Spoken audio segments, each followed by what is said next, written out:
Irmãos, nós vamos falar sobre perdão. Irmãos, perdoar as pessoas que nos machucam é uma das tarefas mais difíceis da nossa vida. O quanto mais profundo for a ferida, maior é o nosso desafio. Às vezes nós ficamos confusos sobre o verdadeiro perdão. Será que nós temos que perdoar, esquecer? Será que é possível mesmo fazer isso? Qual que é o significado exato de amar os nossos inimigos? Isso se aplica às pessoas que abusou de mim sexualmente? Isso se aplica à minha esposa que me traiu, ao meu marido que me traiu, ou um amigo que fez fofoca de mim, falou mal de mim, arrebentou com a minha reputação, ou indo para um lado mais extremo. Imagine comigo perdoar o assassino dos meus pais. São tantas situações nessa vida que só quem está vivendo ou passou sabe o quanto é difícil perdoar verdadeiramente. Se você ainda não passou por uma situação que necessite perdoar ou ser perdoado, cedo ou mais tarde, vocês passarão. Algum tipo de situação vai requerer uma postura cristã, vai requerer um posicionamento de perdão. Pois isso é a nossa vida. Nós lidamos nesse mundo a qual os seres humanos, na sua totalidade, são falhos, são pecadores. E por isso, nós necessitamos a todo instante de perdão. E como se tratamos de fraqueza, de pecadores e falhas, nós somos os principais. O perdão é uma área de nossa vida na qual o Evangelho tem que trabalhar. E isso só é possível quando o Evangelho que é pregado cria no nosso coração raízes. Na verdade, perdoar aos outros só é realmente possível se nós estivermos vivendo à luz do perdão que nós recebemos de Deus. Irmãos, minha oração nesta noite é que o Evangelho nos mova em direção ao perdão, em direção de se perdoar. E quando nós olhamos para a Bíblia, desde lá do comecinho no Jardim do Éden, quando estava Adão e Eva, toda a humanidade, juntamente com eles, pecou contra Deus, se rebelou contra Deus. Com a queda, toda a humanidade, ela ofendeu a Deus. E assim nós nos tornamos o quê? Inimigos de Deus, conforme está escrito em Romanos capítulo 5. Porque se nós, quando éramos inimigos de Deus, fomos reconciliados com Deus pela morte de seu Filho, muito mais, estando já reconciliados, seremos salvos pela sua vida. Coloca para mim, Herbert, para que os irmãos possam ler. Irmãos, os nossos pecados, desde o Jardim do Éden, fazem uma separação entre o homem e Deus. Por que faz essa separação? Porque o nosso Deus é um Deus santo. Nele não existe uma mistura, não tem corrupção. Um Deus santo, ele não tolera o pecado. Os nossos pecados resultaram no quê? Na separação entre Deus e o homem. Lá no Jardim do Éden, após o pecado, após a queda, Adão e Eva, eles foram expulsos da presença de Deus. Isso significa que por causa do pecado, o relacionamento entre o homem e Deus foi destruído. Por causa dos nossos pecados e iniquidades, se criou um abismo profundo, infinito entre Deus e o homem. Conforme está escrito em Isaías capítulo 59, versículo 2, que diz assim: mas as vossas iniquidades, quando fala iniquidades, fala sobre a negação da lei, fala sobre a injustiça, porque as vossas injustiças fazem separação entre vós e Deus. E os vossos pecados, os nossos pecados, encobre o seu rosto de vós, para que não vos ouça. Irmãos, isso é muito duro.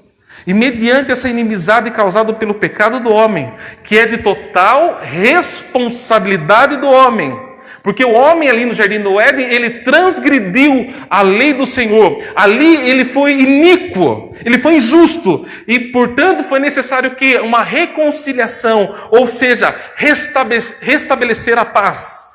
Pois nós estávamos em guerra com Deus. Esta paz só se tornou real com a obra de Jesus Cristo na cruz. Mesmo Deus, olha que coisa linda, mesmo Deus sendo a parte ofendida, pois nós éramos inimigos dele, Deus vai ao nosso encontro. Deus toma a iniciativa. Ele tinha todo o direito de nos condenar. Ele tinha todo o direito de romper definitivamente com todos que aqui estão. O relacionamento eterno. Mas ele não fez. Em vez disso, o que ele faz? Ele vai ao nosso encontro. Como? Enviando o seu único filho. E através desse filho, ele nos ama. Ele nos perdoa. Quando ainda nós éramos ofensores. Conforme está escrito em Romanos capítulo 5, versículo 8. Acompanhe comigo. Mas Deus prova o seu amor para conosco, ao ter Cristo morrido por nós quando ainda éramos pecadores. Irmãos, Deus mesmo sendo ofendido, Ele vai ao teu encontro, Ele vai ao encontro de nós ofensores, perdoando as nossas dívidas por intermédio de Jesus Cristo na cruz. Havia uma dívida contra todos nós, mas Jesus na cruz, Ele pagou essa dívida. Esta dívida foi quitada, foi perdoada.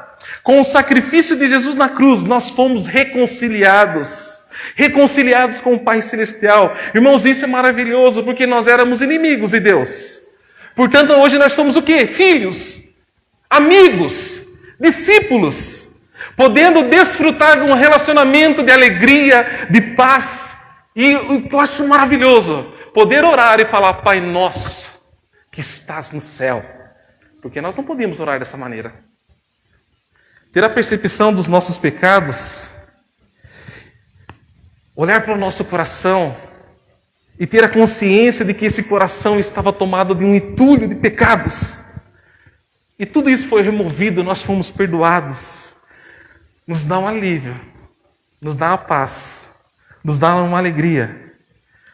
E assim como Deus nos perdoou, Ele nos ordena a ser bondosos, a ter compaixão uns dos outros, perdoando uns aos outros, assim como Ele nos perdoou em Cristo Jesus.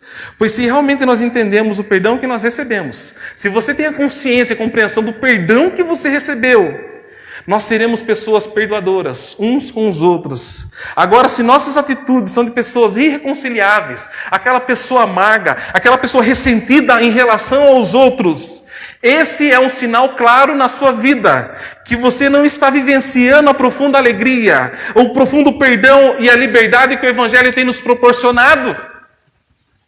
Nosso perdão aos outros tem como propósito o refletir o perdão que nós recebemos de Deus. Assim como Deus tomou a iniciativa em nos perdoar, da mesma maneira deve ser a nossa atitude. Temos que oferecer o perdão. Assim como Deus fez, devemos fazer. Fazer o quê? Tomar a iniciativa de ir ao encontro daqueles que nos ofenderam. Daqueles que são os nossos inimigos. Daqueles que têm produzido guerra contra a nossa vida. Daqueles que têm falado mal de nós. Daqueles que têm apontado o dedo para os nossos pecados. Daqueles que têm nos ofendido de diversas maneiras. Fazer isso e também ter o desejo de que essa pessoa não seja apenas reconciliada com você, mas com Deus. A nossa oração, principalmente, é que essa pessoa tenha a sua vida restaurada, o seu relacionamento restaurado para com Deus. Precisamos desejar ver sobre a vida dessa pessoa o poder do pecado ser destruído. Assim fazemos a nossa parte de perdoar.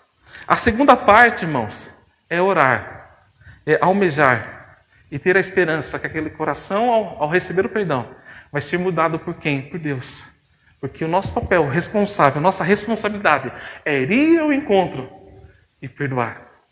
Talvez você pense assim: pastor, puxa, eu estou cansado de perdoar o fulano.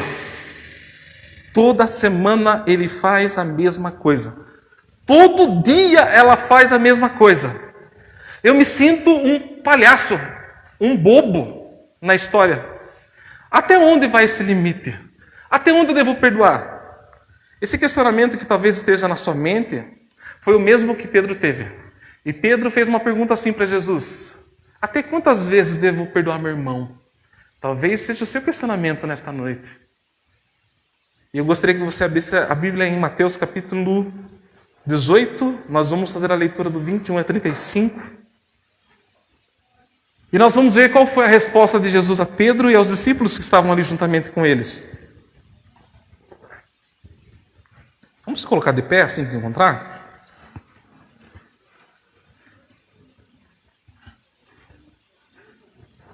Mateus, capítulo 18, versículo 21, do 21 ao 35, eu vou fazer a leitura. Então Pedro, aproximando-se dele, perguntou-lhe: Senhor, até quantas vezes deverei perdoar meu irmão que pecar contra mim? Até sete vezes? Jesus lhe respondeu: Não te digo que até 7 vezes, mas até 70 vezes 7. Por isso o reino do céu é comparado a um rei que quis acertar contas com seus servos. E quando começou, foi-lhe apresentado um deles que lhe devia 10.000 talentos. Mas não tendo com que pagar, seu senhor ordenou que ele, sua mulher, seus filhos e todos os seus bens fossem vendidos para que a dívida fosse paga. Então aquele servo prostrado diante dele, rogou-lhe: Senhor, tem paciência comigo, que te pagarei tudo.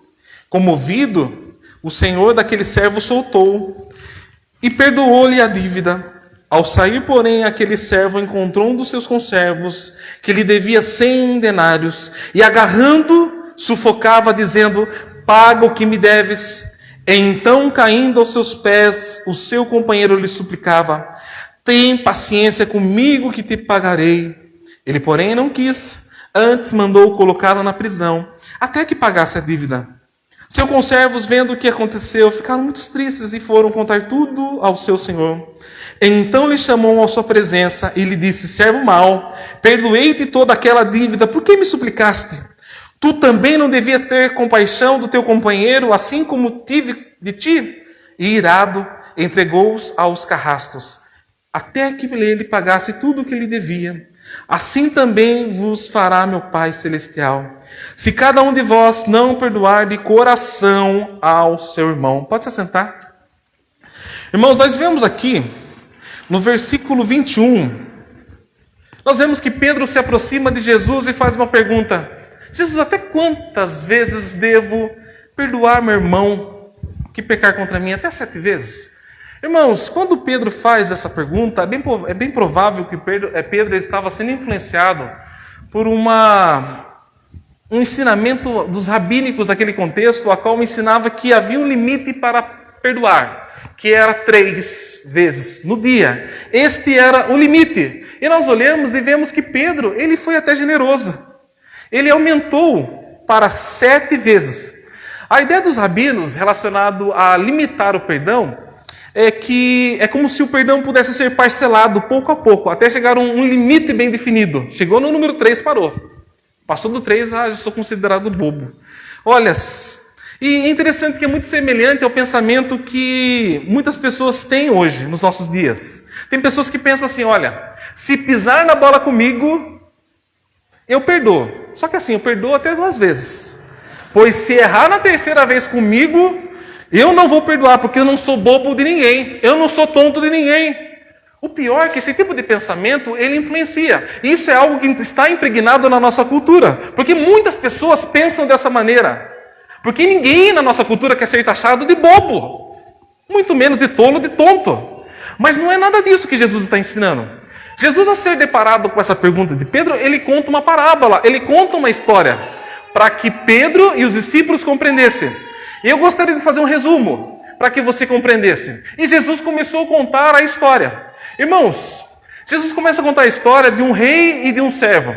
Quando nós analisamos o texto, nós vemos que havia não somente um servo, mas quando nós observamos, nós vemos um plural. E entre esses servos, vários servos, esse rei chama um para prestar conta. E chamando esse servo, ali na prestação de contas, esse servo de alguma maneira, ele adquiriu uma dívida grande com o rei. Muito grande, de 10.000 talentos. E ali o rei, diante do servo, fala assim: puxa, você me deve 10.000 talentos, eu vou precisar escravizar a sua esposa e seus filhos. E aquele servo, tomado de pavor, ele se dobra perante aquele senhor e começa a: tenha paciência comigo que eu vou pagar. Calma, eu vou dar um jeito, eu vou pagar.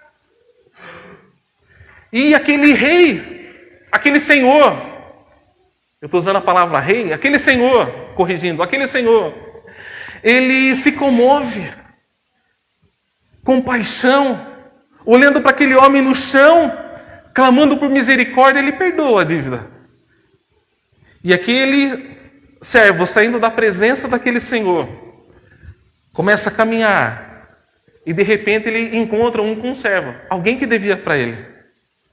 Só que um valor bem menor. E ele falou, viu, você não vai me pagar? Ele agarra aquele homem, pega pelo pescoço, você não vai me pagar? E aquele homem começa a suplicar, tenha paciência comigo. Eu vou pagar, tenha misericórdia de mim. E aquele servo, que antes havia sido perdoado, não quis nem saber. Pegou aquele homem e prendeu aquele homem à prisão.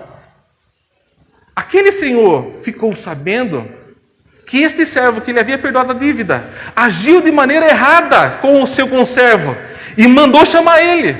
E ali ele foi questionado. Por que ele agiu dessa maneira? E nós olhamos e vemos na história que este homem, que não teve misericórdia do seu conservo, ele é levado por carrascos, ou pessoas que flagelam, e ele foi levado para a prisão. E Jesus finaliza dizendo a história que assim o meu Pai Celestial fará aqueles que não perdoar. E eu gostaria que você juntamente comigo prestasse atenção agora. Acompanhe comigo o versículo 23. Jesus fala assim: por isso o reino do céu é comparado a um rei que quis acertar as contas com seus servos. Irmãos, quando Jesus ele é questionado por Pedro, Pedro fala assim, 7 vezes, uma soma matemática na mente de Pedro. O uso que Cristo faz de 70 vezes 7 não é um cálculo matemático, é uma regrinha de equação. 70 vezes 7 é um emblema que mostra o perdão que deve ser oferecido para com o próximo sem limites, sem restrições. Os requisitos para se perdoar alguém não é um requisito de matemática como eles pensavam, mas não é padrões humanos, mas sim padrões divinos. Pedro pensou que, puxa, eu vou calcular e assim deve ser a regra para perdoar. Então o que Jesus faz? O que nós acabamos de ler. Jesus o que ele faz? Ele coloca em destaque o que? O reino do céu.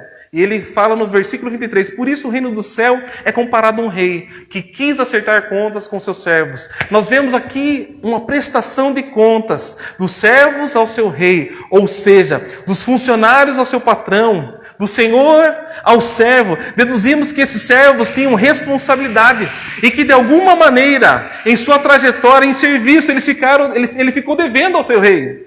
Assim somos nós também. Nós somos mordomos de Deus, que um dia nós estaremos diante desse juiz justo, prestando contas das nossas ações e obras, conforme Romanos capítulo 14, versículo 12 diz, assim cada um de nós dará conta de si mesmo a Deus. Nós prestaremos contas a Deus das nossas ações, das nossas atitudes, quando nós não estamos aqui, quando nós estamos longe das nossas esposas, dos seus maridos, quando nós estamos, muitas das vezes, em um outro contexto, em outro país, a qual ninguém nos conhece, e a palavra do Senhor diz que Deus é aquele que sonda, Deus é aquele que enxerga tudo. Nós estaremos um dia diante desse santo juiz, prestando contas. Daí no versículo 24, quando a palavra fala assim, quando começou essa prestação de conta, havia várias pessoas e um entre eles foi apresentado, que devia 10.000 talentos. Quando começou essa prestação de contas com seus servos, um foi apresentado com uma conta, uma dívida tremenda, uma conta impossível de ser paga. Naquele contexto, a moeda corrente era talento. Tem até uma foto aí para que vocês possam ver. Talento era a unidade monetária mais elevada da moeda corrente da Judéia do primeiro século. Em nossos dias é como se fosse o ouro. Um talento era equivalente a 6.000 denários, totalizando 60.000 denários.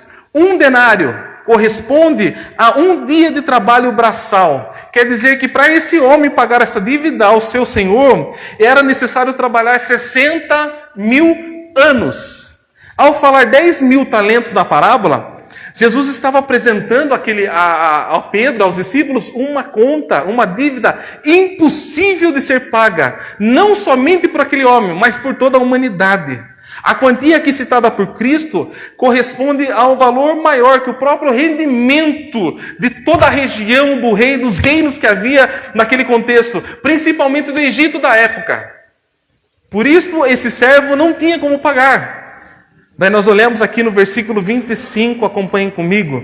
Mas não tendo com o que pagar, seu senhor ordenou que ele, sua mulher, seus filhos e todos os seus bens fossem vendidos para que a dívida fosse paga. Então aquele servo, prostrado diante dele, rogava-lhe: Senhor, tem paciência comigo que te pagarei tudo. Este homem não tinha como pagar a dívida. Diante disso, o seu senhor ordenou vender ele com a sua família e todos os seus bens para pagar a dívida. Irmãos, aquele servo, ouvindo aquilo, ele entrou em desespero, porque eles seriam vendidos. Só que tem um detalhe: esse desespero desse homem que fez ele se prostrar, era também que por mais que a sua família e ele fossem vendidos, essa dívida não seria paga. Ele continuaria devendo. Por isso nós olhamos nessa parábola esse homem se humilhando, desesperado, não exigindo nada diante do seu Senhor. Mas ele faz uma loucura. Ele faz a promessa de pagar a sua dívida. Na verdade, quando ele fala assim: Senhor, tem paciência comigo, que eu vou pagar essa dívida, é uma reação de desespero. Prometer algo que jamais ele vai cumprir. Daí no versículo 27 ele fala assim: comovido o Senhor daquele servo, soltou e perdoou a dívida. O Senhor daquele servo, olhando para a súplica, para aquele desespero, ele age com misericórdia. Ele se comoveu. E algumas traduções falam que ele se compadeceu, ou seja, o Senhor ele ficou emocionado. Ele ficou movido de amor. E o que ele fez? Ele perdoou. Aquele senhor ele tinha todo o direito de exigir seu pagamento, mas ele agiu com misericórdia. Ele agiu com perdão. Ele perdoou a dívida. Irmãos, quando nós analisamos esse primeiro bloco, do versículo em específico 22 ao 27, nós vemos que Jesus ali está ensinando Pedro e aos discípulos o perdão de Deus. E o que Jesus está dizendo, comunicando a Pedro e aos discípulos que estavam ali? Que o personagem principal dessa história é Deus. Nós olhamos e vemos um Deus misericordioso, bondoso, que não rejeita um coração que se humilha, um coração que se aquebranta. E Jesus ele é proposital, irmãos. É interessante, porque Jesus ele usa duas hipérboles. Jesus nessa parábola, ele exagera.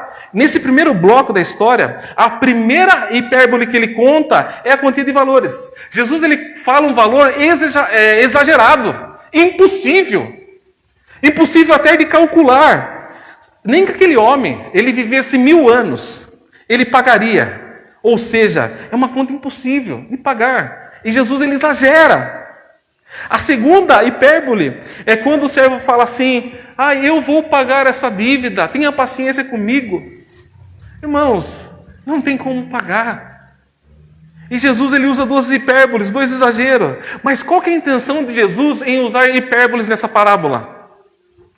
Jesus está se referindo ao perdão divino.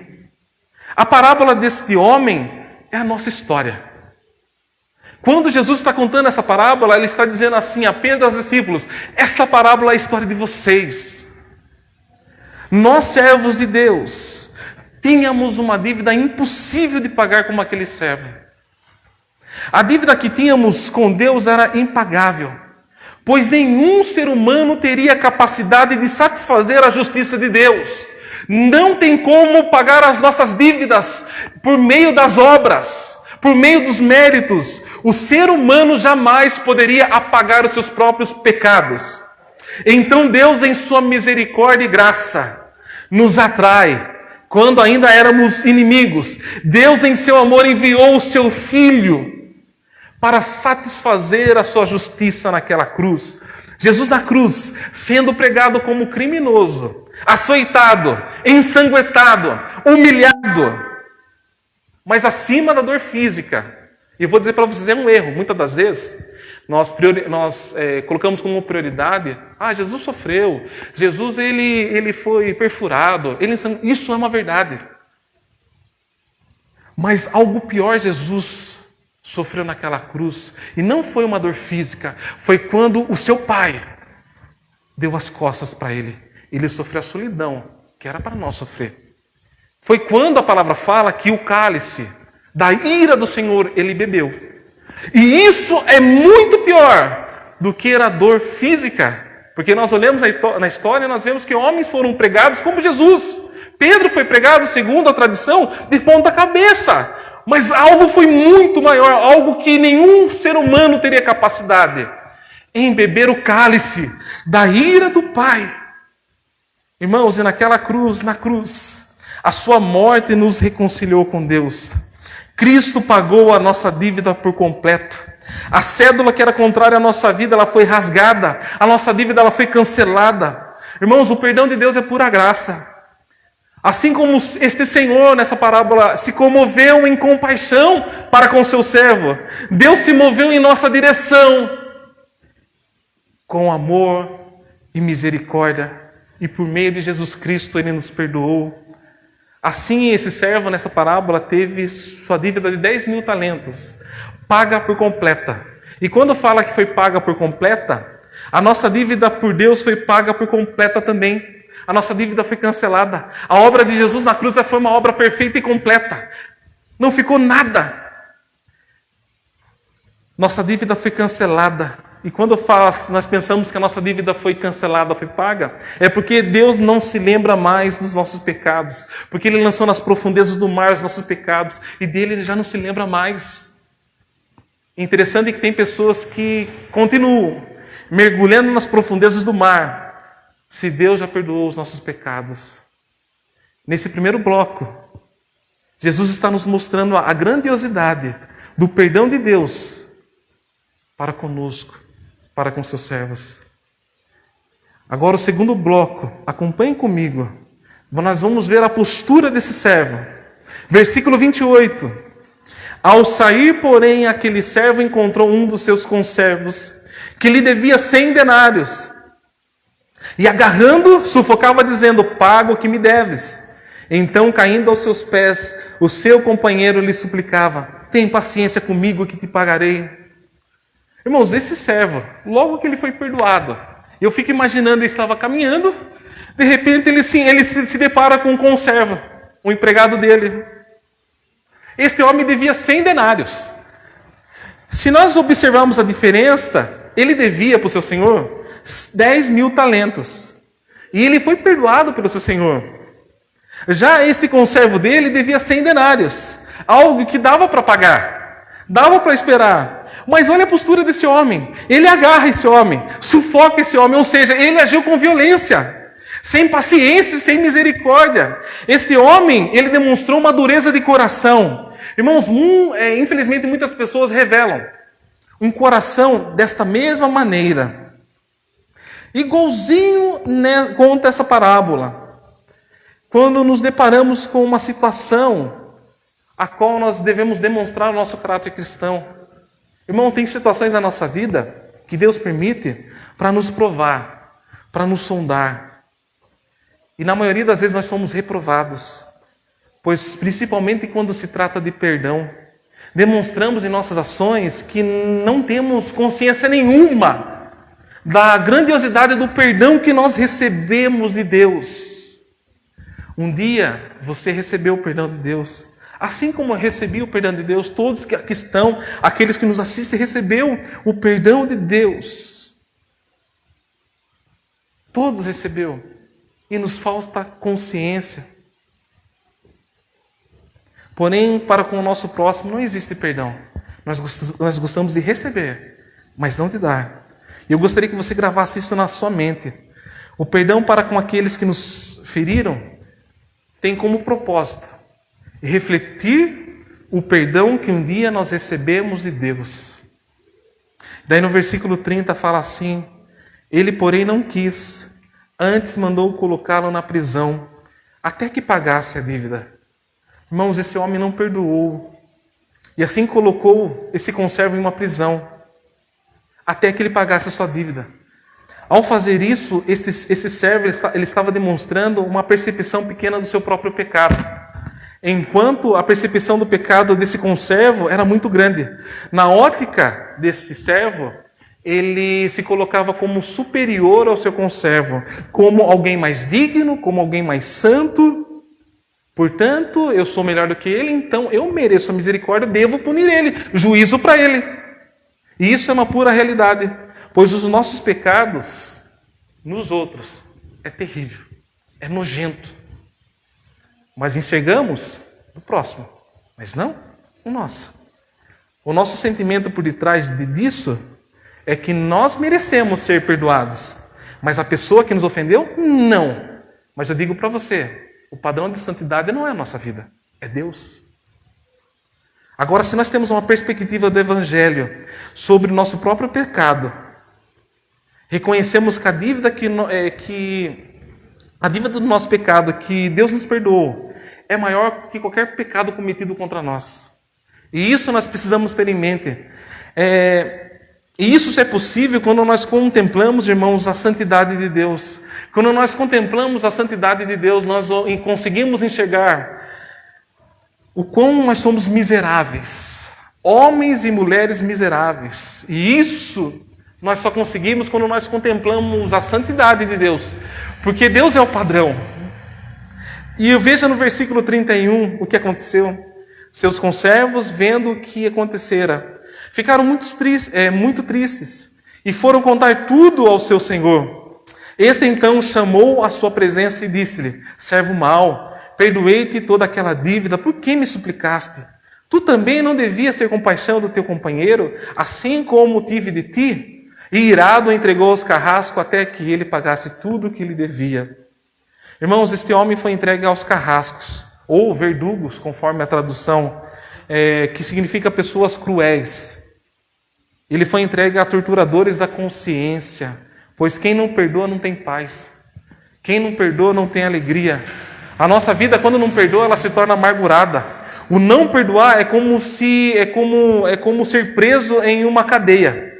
O não perdoar é criar prisioneiros na nossa mente. A falta de perdão é um terreno fértil para amargura, tristeza, para vingança, para o ódio, ou seja, a falta de amor. Se você precisa liberar perdão, você sabe muito bem o que eu estou falando. Você é prisioneiro. Você tem aprisionado pessoas na sua mente. Quando nós não perdoamos, nos tornamos prisioneiros.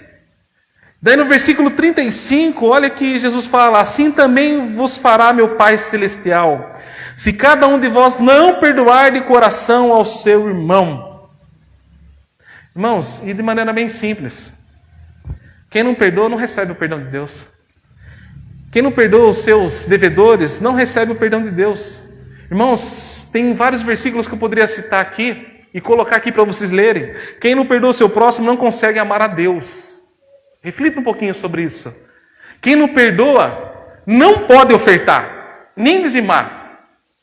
Não pode. Quem não perdoa, as suas orações não são atendidas. Quem não perdoa não tem saúde. E isso é comprovado pela medicina. O número de câncer são por pessoas que não liberam perdão, amarguradas.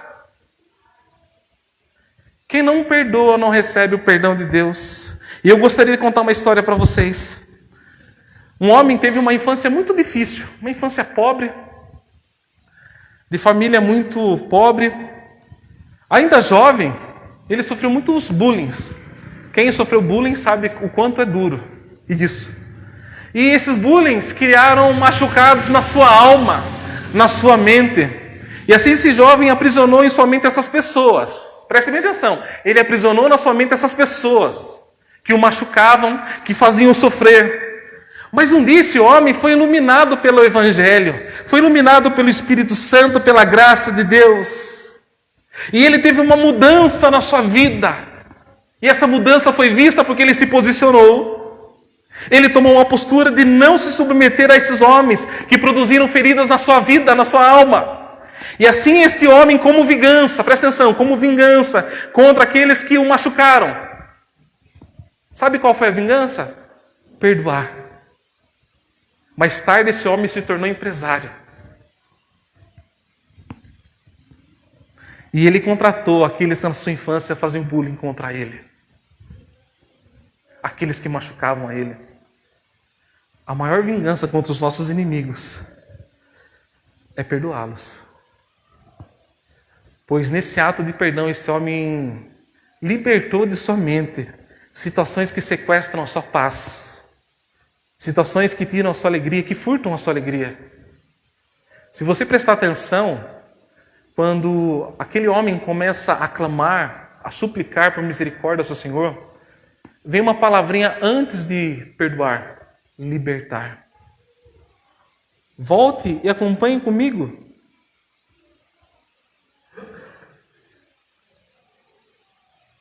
No versículo 27, fala assim: comovido o Senhor daquele servo, soltou, ou seja, libertou, e perdoou a dívida. Irmãos e irmãs, pessoas que se encontram doentes emocionalmente, a sua grande maioria é por falta de perdão. Pessoas que se encontram sem paz, na sua grande maioria, é porque não perdoam. Perdoar é o fruto da graça de Deus. Ninguém perdoa porque é bonzinho. Ninguém perdoa porque é o super crente. Mas perdoamos porque Deus nos deu um novo coração. Nós perdoamos porque nós compreendemos que nós éramos pessoas piores daquelas que nós devemos perdoar. Nós perdoamos porque o Senhor nos deu um novo coração, nos deu uma nova vida. E isso faz parte da vida de um cristão, que é perdoar. Se você não perdoa, você está dando prova incontestável que ainda você não foi impactado pelo poder do Evangelho. Você precisa se converter, em outras palavras. Você ainda não se converteu. Perdoar é tomar a iniciativa, é restaurar relacionamentos. Não foi assim que Deus fez para conosco? Nós não merecíamos receber o perdão, mas Deus nos perdoou. Deus nos perdoou. E nós continuamos pisando na bola. Mas Ele continua nos perdoando. Mas eu e você não temos consciência do perdão que nós recebemos. Porque nós podemos errar 10.000 vezes. Ah, se o meu irmão errar na terceira vez. Eu não sou bobo de ninguém.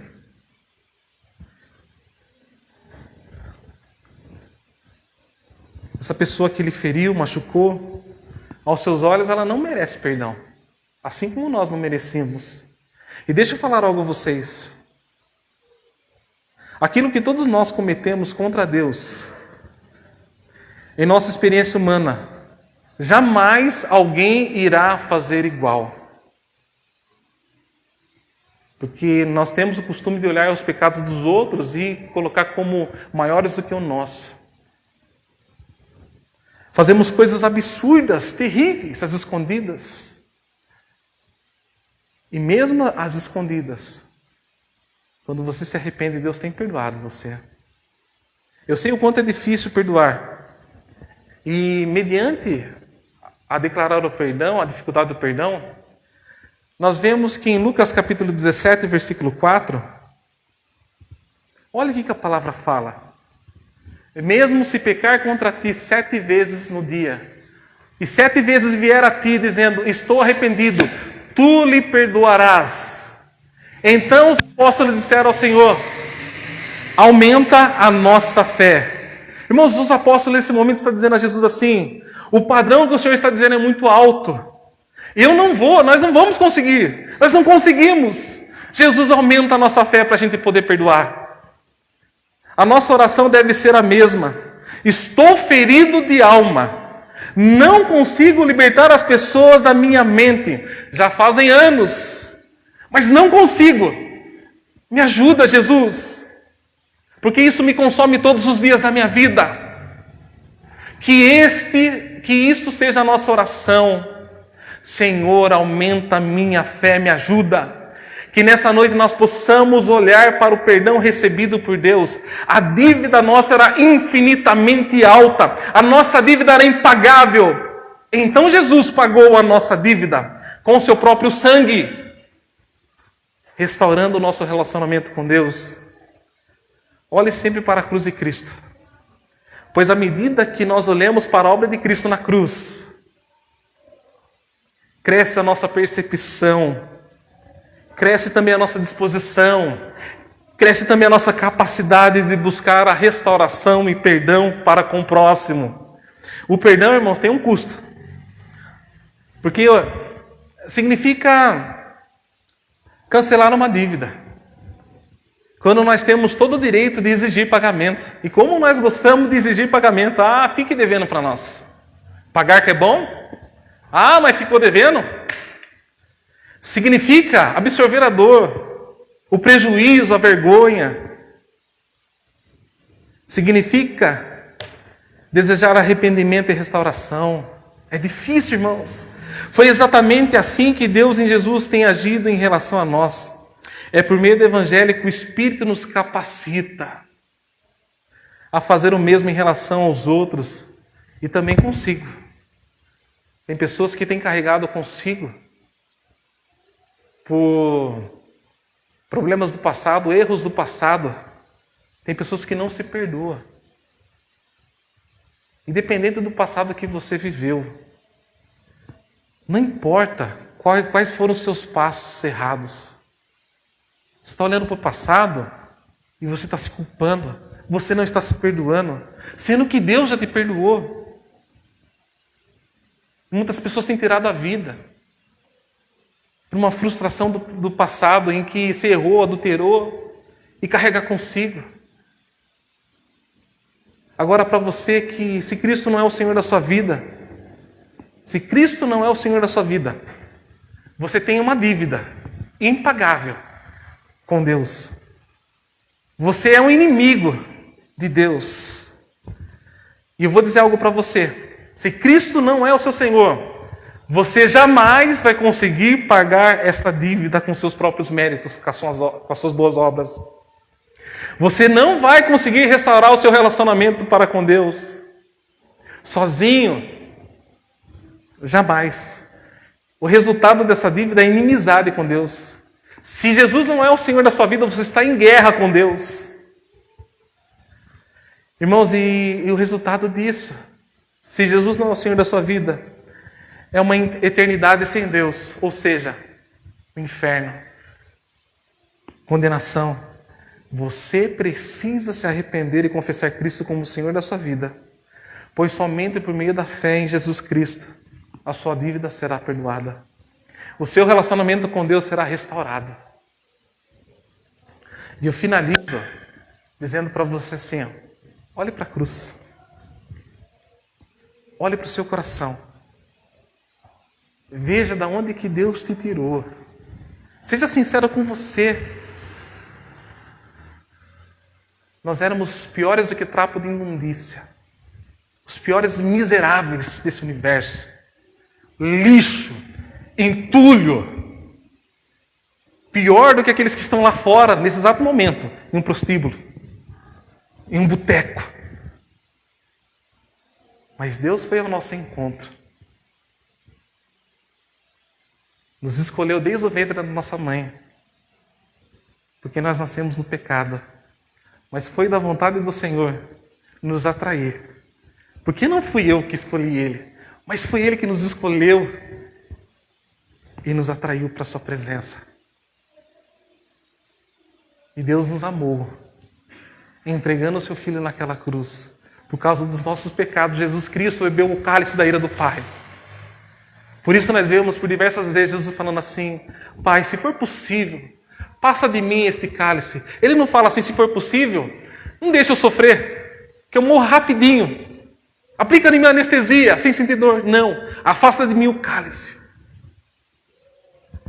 É algo que jamais nós vamos imaginar. Porque Cristo bebeu no nosso lugar. Que nessa noite o Senhor mostre para você o lixo que você era.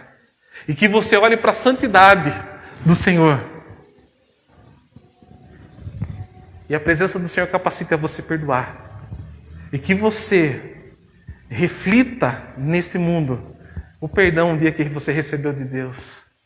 Porque se você não perdoar, em vão é vir aqui todos os domingos. Em vão é querer ajudar a igreja. Em vão é dobrar o joelho e orar. Em vão. Mas que nessa noite o Senhor trabalhe no seu coração.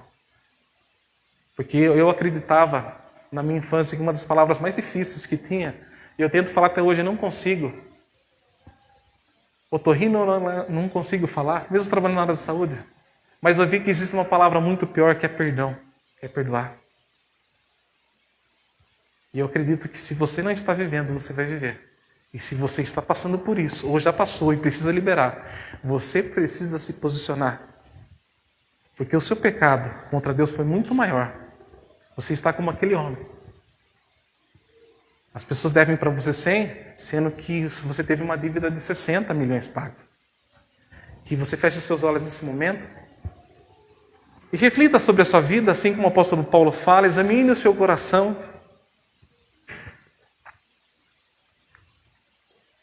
Fale com o Senhor. Convido você, abra o teu coração.